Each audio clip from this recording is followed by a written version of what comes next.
के पास थोड़ा कुछ भी हो जाता है, थोड़ा सा सुख वैभव जिन लोगों के पास है, वो प्रभु भक्तों को तो बेवकूफ समझते हैं, हंसते हैं उन पर। लेकिन भगत लोग उन पर हंसते नहीं, क्योंकि वो तो जानते हैं कि किसी का ना हमने बुरा करना, ना किसी का मजाक उड़ाना, ना किसी को ताना देना, ना किसी को किसी भी प्रकार से कष्ट पहुंचाना, ना मन से, ना कर्म से और ना वचन से। क्योंकि सत्संगों में ये बात सिखाई जाती है, जो जीव जैसा कर्म करता है या दूसरे के प्रति जैसी भावना रखता है, या अगर वो ऐसे विचारों में पड़ के किसी पर किसी प्रकार की छीटाकशी करता है, तो उस पर उससे 1000 गुना आके वो उल्टा उसको भोगना पड़ता है। इसलिए जो राम भगत होते हैं, गुरु के सेवक होते हैं, जिन्होंने आध्यात्मिकता के बारे में थोड़ा भी ज्ञान है, वो इन चीज़ों से बचा करते हैं। इसलिए गुरु भक्ति पे जोर दिया गया। गुरु भक्ति है क्या? गुरु की ये भक्ति है, गुरु जो ज्ञान देता है उस ज्ञान को अपनाओ। गुरु भक्ति ये थोड़ी है कि अंधाधुंध गुरु ने जो कह दिया कि भाई तुम ये करो, या जैसा भी, ये मानना ही नहीं। गुरु के पास है क्या? गुरु तुम्हें ज्ञान देने वाला है कि नहीं? तुम्हें पाखंड में फंसाने वाला तो नहीं। गुरु कोई आडंबर तो नहीं करता। अरे जो गुरु तुम्हारे जीवन को नहीं बदल सकता, सच्ची और अच्छी शिक्षा नहीं दे सकता, अगर तुम्हारी बुराइयों को हटा के सच्चाई के रास्ते पर नहीं चला सकता, तो गुरु कैसा? तो सत्संग किसको जानना चाहिए? सत्संग उसी चीज को जिसमें सिर्फ एक प्रभु का नाम, गुरु की भक्ति, हरि की चर्चा जिसमें हो। लेकिन दुर्भाग्य है इस चीज का कि हम सत्संगों में आके भी हमारे दूसरे आचार विचार ही दूसरे होते हैं। क्यों? कि ज़्यादातर समय हमारा संसार के लोगों के साथ जो मायावी पदार्थों में और संसार की जो चीज़ें हैं उनमें उलझे हुए हैं। उनके पास वही तो होगा। जिसके पास जैसा सामान है, जो चीज़ है, वो उसी का जिक्र, उसी का ख्याल, उसी का विचार और उसी की नाप तोल में लगा रहता है। तो हम भी संसार की इन चीज़ों में ही जब तक फंसे रहते हैं, जब तक हमारा लगाव और जब तक हम उनके हासिल करने में अपना समय लगाते हैं। लेकिन प्रभु के भगत मालिक के जो रास्ते पर चले हैं, जिनको अध्यात्म प्रेम है, जो जीव का कल्याण करना चाहते हैं, वो हमेशा इस खोज में लगे रहते हैं। अभी सत्संग से पहले जयमल सिंह जी एक बुजुर्ग आदमी को लेके आए, कहने लगे जी आपने वादा किया था कि भाई ज़्यादा लोगों में तो नहीं, अकेले में आपको मैं समझा दूंगा नाम के बारे में। मैं पूछने लगा कि आपने नाम लिया, कहीं और लिया था? उम्र काफ़ी होगी। क्यों? कि जो जिस आदमी के इस उम्र में आके तड़प होती है, तो कहीं ना कहीं वो गया तो है, उसको तड़प है। मेरा कहने का मतलब तात्पर्य है, जिसको बिरह तड़प है, जो छूट जाना चाहता है संसार के दुखों कष्टों से, जो पहचान जाता है कि मैंने कर्म किए हैं और उन कर्मों का फल ये है कि मैं भोगता हूँ, तो हर कोई चाहता है कि मेरे वो कर्म कट जाए, छूट जाऊँ मैं जंजाल से। वही संतों की तलाश में, वही सत्संग की खोज में निकलता है। जिसको सत्संग की चाह नहीं है, समझो वो काल का ग्रास है, वो माया के जंजाल में फंसा हुआ है, काल का ग्रास है। उसकी बुद्धि दुर्मति हुई है, अच्छी नहीं, बल्कि उसकी बुद्धि में दूसरी बातें फंसी हुई हैं, जो संसार से निकलने नहीं, उसको उलझाने में रखती हैं। तो वो कुमति जब उसमें आ जाती है, ये कुमति ऐसी दुतिया है, जिस जीव के पीछे पड़ जाती है उसको सही रास्ते पे नहीं आने देती, लूटा करती है। अनेक प्रकार के प्रलोभन, लालच और तरह तरह के जाल फैला के।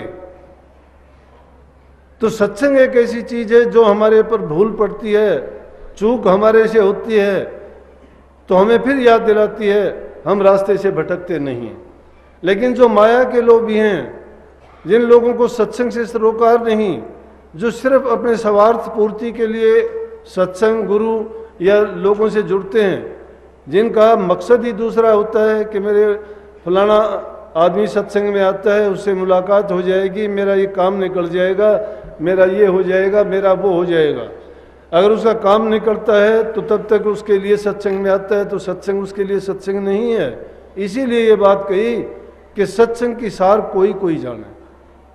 सत्संग की सार जानने से मतलब क्या है कि सत्संग का एक सार, एक अर्थ और एक मतलब नहीं है। ये चीजें चाहे अलग अलग दी थी, दीपक पर पतंगा जड़ा रहा अंगा। दीपक की पतंगे से क्या है कि सत्संग की सार को समझता है। सत्संग करना होता है सच्चाई का संग। जो सत्य के साथ संग करता है चाहे उसका अंग जड़ जाए, वो छोड़ता थोड़ा है उसको। जिस प्रकार से दीपक संग करना चाहता है दीपक का, ये उसका विकार नहीं है। कई बार हम इसको इस चीज में लेते हैं कि वो देखने का आशिक है और उसमें एक कमी है कि उसकी प्रकाश को देख के, दीपक के प्रकाश को देख के वो परवाना उसके पास जाता है, लेकिन वो आग उसको जला देती है। लेकिन इस पर सत्संग पे क्या असर हुआ, क्या प्रभाव हुआ इसका? सत्संग से इसका तात्पर्य ये लिया गया कि जिस प्रकार से एक भोरा उस सच्चाई के साथ उसको सच्चा अपना मान के उसके पास जाता है तो उसका तन भी जल जाता है तो परवाह नहीं है। सम्मा के पास जब परवाना जाता है जल जाता है लेकिन परवाह नहीं उसको। तो इसी प्रकार से जो सच्चे जीव सत्संग से जुड़ते हैं वो सत्संग में जाके चाहे उनका कितना भी कुछ भी हो जाओ, बड़े बड़े भक्तों के साथ ऐसी घटनाएं हुई हैं। दुनियादारों ने उनको ताने दिए हैं, बहुत बहुत ताने दिए कि तुम जाओ सत्संग में, तुम छोड़ो देवी देवताओं की पूजा, तुम ना जाओ मंदिरों में। कहते हैं कि बुत प्रस्ती नहीं करूंगा, देवताओं को नहीं मनाऊंगा, धोक पूजा नहीं करूंगा, यज्ञ हवन नहीं करूंगा, और उनका थोड़ा भी कोई नुकसान होता है तो दुनियादार लोग ताने दे के कहते हैं कि तुमने इन चीज़ों को छोड़ दिया इसलिए तुझे ये हुआ। लेकिन जिसने सत्संग को जान लिया वो तो इन चीज़ों से ना विचलित होगा ना घबराएगा, उसका जीवन ही सत्संग में बीत जाएगा। ये है उसे दीपक के पतंगे के साथ जुड़ना। फूल का दूसरे प्रकरण से लिया है कि भोरा फूल के पास जाता है, उसको ये नहीं है कि वो सूंघने का आशिक है या उसी तरफ के लिए वो करता है, नहीं, उसको उससे प्यार ही इतना है। इसलिए जिन जीवों का सत्संग से प्यार जुड़ जाता है उनको दूसरी जगह कहीं अच्छा नहीं लगता। तेरे प्रेमियों में दिल लाग गए और किते ना लाग गए जी, दुनिया के सब रंग ढंग सारे फीके लाग गए जी। गुरु भक्तों के बिना भक्त लोगों को दुनियादारी के सारे रंग ढंग सब फीके लगते हैं। अगर सत्संग प्रेमी उसको मिलते हैं तो उनका दिल उन्हीं में लगता है। ये है उस सत्संग की सार को जानना। और चंदा बिन चकोरी का क्या ले दिया कि चकोर को इतनी विरह होती है कि वो एक पल के लिए भी नहीं छोड़ना चाहती। सत्संग जिस जीव को मिल जाए, जीव के कल्याण के लिए होता ही सत्संग है। और सत्संग हमें क्या बताता है? प्रभु के नाम के बारे में, प्रभु के नाम का महत्व, उससे जीव के कर्म करते। लेकिन कौन करेगा? उस नाम की कमाई भागी जीव करता है। कर्महीन इंसान नहीं कर सकता, जो कर्म योगी होगा वो करता है। राम भजंती कन्या भली, साकेत भलो न पूत, छेरी के गलगल थना जा मैं दूध न मूत। राम भजंती तो लड़की भी भली है। अपने समाज में कहते लड़की हो जाती है ना, कहते हैं कि लड़की हुई है। लड़का होता है खुश होते हैं, मिठाई बांटते हैं। लड़की और लड़के में अंतर क्या है? आज ये भ्रूण हत्या जैसा घिनौना पाप करते हैं, इसी बात को लेके करते हैं। बहुत ज्यादा अंतर कर दिया लड़की और लड़के में। लेकिन संतों की वाणी सुनो, कबीर साहब क्या कहते हैं? कबीर साहब कहते हैं कि राम भजंती कन्या भली, क्यों कन्या लाख दर्जे उस लड़के से अच्छी है जो प्रभु की भक्ति करती है। और साकेत भलो न पूत, और जो प्रभु का नाम नहीं लेता, बुरे कर्मों में फंसा हुआ है, शराब कबाब उल्टे सीधे चोरी लूट खसूट बदनामी के काम पाप कर्म जो करता है उसको साकेत कहते हैं। कि साकेत तो पूत भी भला नहीं है, वो लड़का भला नहीं है। कैसा है वो तो ऐसा है जिस प्रकार से छेड़ी कहते हैं बकरी को, और बकरी के गर्दन के नीचे भी बालों के दो ऐसे बन जाते हैं, थन से बोलते हैं उसको, थनों जैसे लगते हैं दूर से देखने से, तो उनको खींचने से उनमें दूध थोड़ा आता है। कई बार वो मांस के भी लटक जाते हैं, वो चमड़ी इस प्रकार से लटक जाती है जैसे दो थन आगे हैं उसके।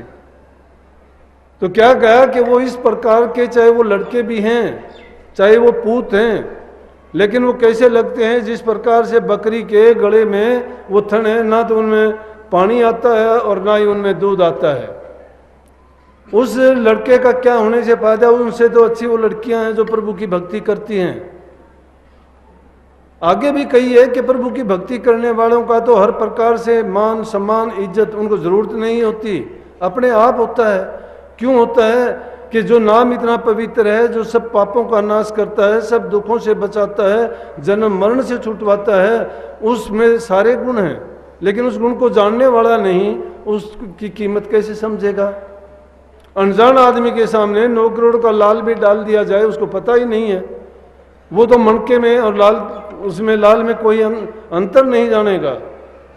किसी के सामने मणका डाल दिया जाए और मोती डाल दिए जाए, जिसको ज्ञान नहीं है उसके लिए तो समान है वो।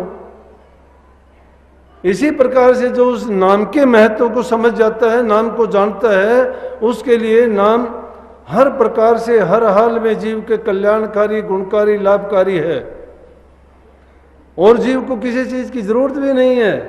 इसीलिए कही कि नाम भजंती कुष्टी भला, और चू चू पड़े जो चाम, कंचन दे किस काम की जा मुख नाही राम।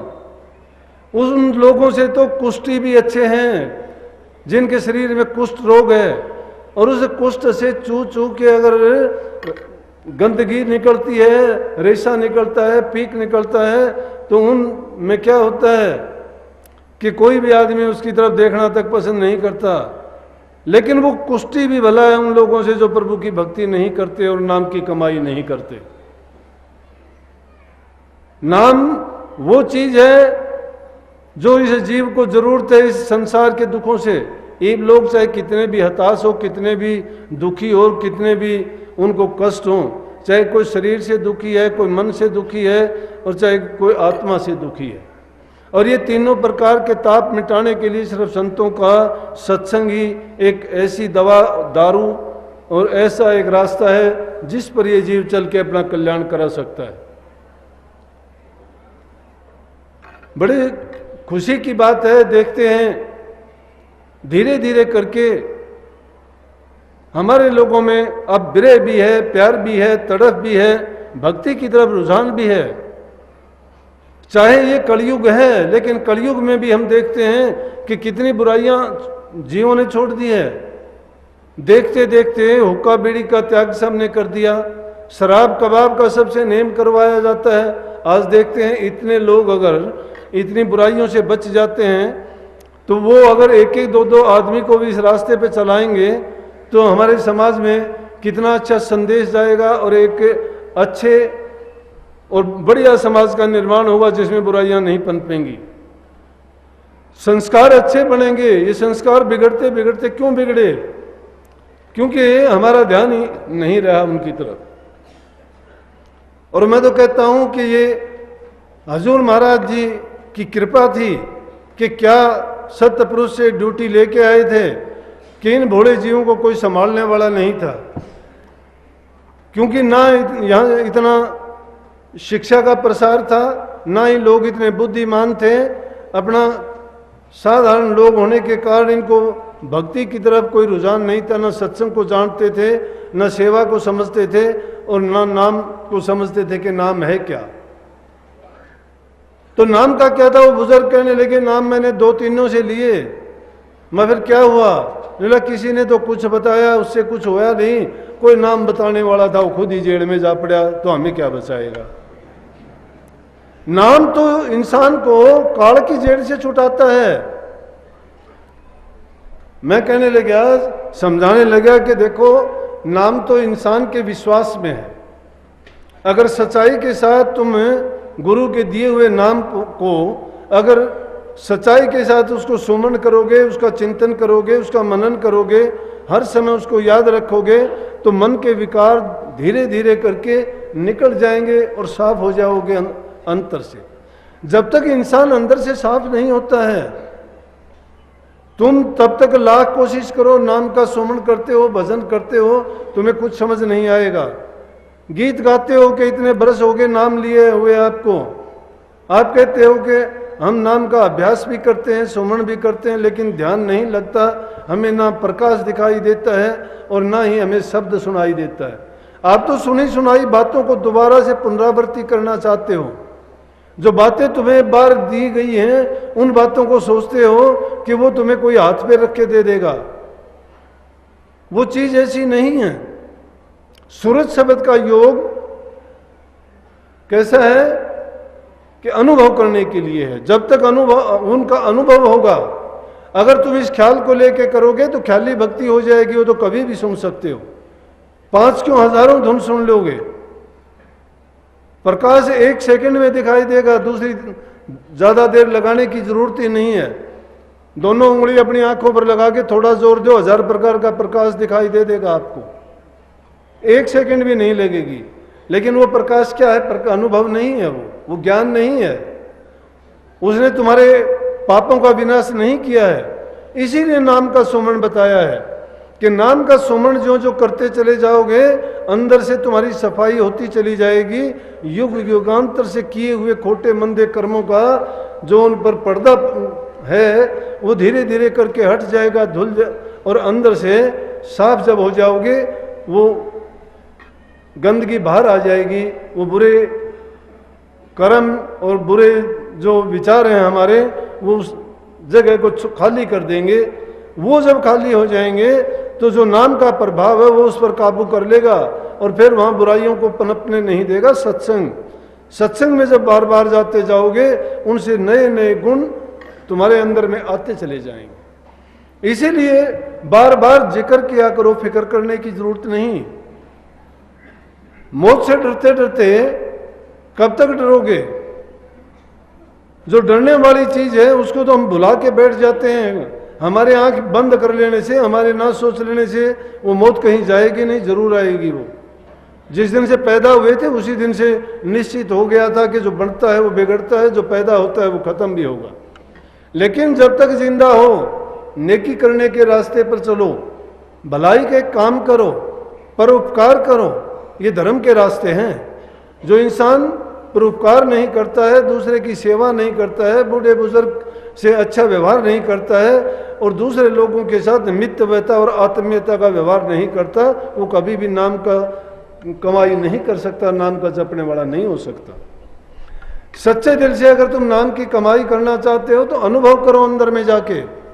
एकांत में जब जाते हो, एकदम निष्कपट और निष्प्रभाव हो जाओ। दुनिया की किसी चीज के बारे में भी मत सोचो। अपने ख्यालात को एकदम हटा के सिर्फ अंतर में ही जोड़ने का प्रयास करोगे, तब आपको अनुभव होगा। सारवचन में साफ लिखा गया है ये कि सूरज शब्द अनुभव रूपा, तू तो पड़ा भ्रम के कूपा। ये अनुभव करने की चीज है, सूरत भी और शब्द भी। जब सूरत को नहीं जानते, हमें पता ही नहीं है हमारी रूह है क्या, कर्म को कैसे जान लोगे कि किस मंडल में कहाँ फंसे हुए हैं? ये सतगुरु जानता है जीव के कौन से कर्म है जो उसको दुख देते हैं।